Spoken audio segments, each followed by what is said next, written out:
Hi అండి. చాలామంది వచ్చేసి మనకి బ్యాక్ నెక్ జారిపోతుందని చెప్పేసి అంటారు. బక్కగా ఉన్న వాళ్ళు కానీ లేదంటే పల్లెటూరు బ్లౌజులు కుట్టుకుంటారు కదా, థ్రెడ్స్ అలవాటు లేని వాళ్ళు నెక్ జారిపోతుంది అన్నప్పుడు ఇలా చూడండి. ఇది 14 ఇంచెస్ మనం పొడవు పెట్టుకున్నాం కదా, 14 ఇంచెస్లో 10 ఇంచెస్ వచ్చేసి నెక్ పెట్టుకుంటాం డీపు. ఇది వచ్చేసి 2 ఇంచెస్ వరకు మనం నెక్ పెట్టుకుంటాం. ఇక్కడ ఇది డీపు, ఇది వెడల్పు అనమాట నెక్కి.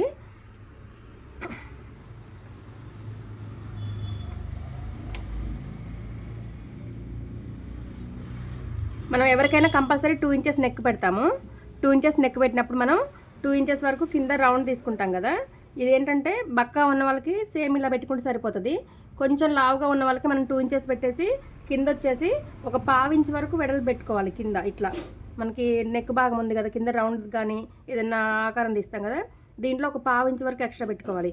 కానీ బక్కగా ఉండి మాకు థ్రెడ్స్ వద్దు, మాకు నెక్ జారిపోతుంది అనుకున్నప్పుడు ఇక్కడ నెక్ ఉంది కదా, కొంచెం 2 ఇంచెస్ పెట్టుకున్నాం కదా, 2 ఇంచెస్ కొంటే కొంచెం ఇలా క్రాస్గా జస్ట్ ఇలా క్రాస్ తీసేసుకొని ఇక్కడ కింద సేమ్ 2 ఇంచెస్ దగ్గర మార్క్ చేసుకొని వాళ్ళకి జారిపోద్ది కాబట్టి ఇక్కడ నుంచి మనం లైన్ తీసుకొని దీంట్లో రౌండ్ తీసుకోవాలండి.